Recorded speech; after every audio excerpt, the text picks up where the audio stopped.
Ära karda. Kõik on hästi. Isa on su juures. Sul ei ole vaja midagi karta.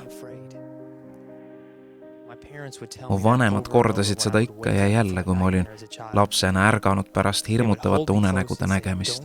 Nad võtsid mul ümbert kinni ja kordasid, ära karda, kõik on hästi. Midagi ei ole karta. Ma tahtsin seda nii meeletult uskuda, kuid ma ei suutnud. Täiskasvanud lihtsalt ei näe enam koletisi. Kui mu ema toa ukse sulges, siis pimedus mässis end minu ümber nagu madu, et mind lämmatada. Ja kui valgus kadus, siis oli haihtunud ka minu julgus.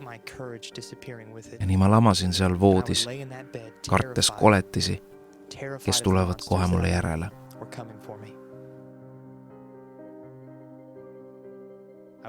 Ma sooviksin öelda, et ma olen täiskasvanuna saanud võitu hirmust koletiste ees. Aga tõde on see, et endiselt on öid, kus ma leban voodis hirmununa, kartes koletisi nagu lüüa saamine, ülgamine, majanduslik surve või mõtted millestki või kellestki, mis võivad haiget teha mu lastele.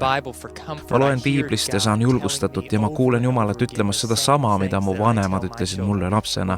Ta otse kui hoiaks mind enda lähedale ja ta sosistab. Ma olen su juures.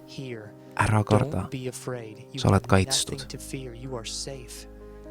Ja ma tahan nii meeletult seda uskuda, kuid siis kõlab ka teine hääl, see tumedam hääl, mis sosistab. Mida tema teab?